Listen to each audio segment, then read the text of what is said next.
जोंनि बर' माहारिनि खना खनला जायगाफोराव बेयो मोनसे जावरिखांनाय फैदों आरो बे जावरिखांनायनि फिथाइ हिसाबैनो दिनै फ्राय जोंनि आन्डार 13नि गेलेगिरिफोरा सोरबा सोरबा दिनै मोजां क्लाब आरो मोजां एकाडेमि आरो साइ बा गुबुन गुबुन अनुस्थानफोराव दिनै गेलेहैनो मोननायनि जेनाखि खाबु बेखौ जोङो दिनै नुनो मोनदों। बर' हालामाव माबायदि फुटबलनि जांख्रिखांनाया सोलिदों?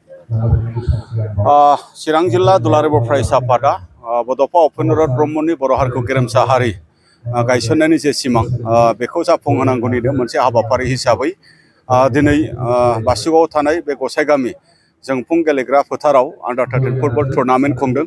बे हाबाफारिखौ लानायनि थाखाय बिथांमोननिसिम आङो गिबियावनो मेरि एबसुनि जानानै आरो बर' हारिनि जानानै बिथांमोननिसिम रोजा रोजा साबायखर बावबाय।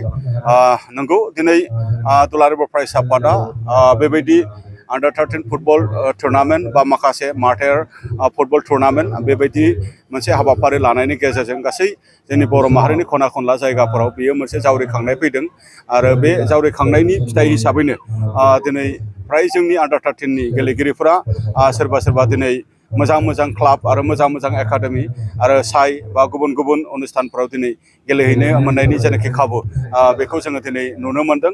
आरो बेबायदिनो बड'फा एफसि आरो बड'फा एफसिनि गेजेरजोंबो बे आन्डार 13नि जिखिनि मोनसे गेलेगिरिफोर बिथांमोना दिनै स्टेट लिग गेलेबाय आरो स्टेट लिगाव रानार्स आप जादों आरो बिथांमोना दिनै मा होनदों आइ लिग गेलेनायनिबो मोनसे स्कप आरो खाबुखौ दिनै मोनफैनो हाबाय।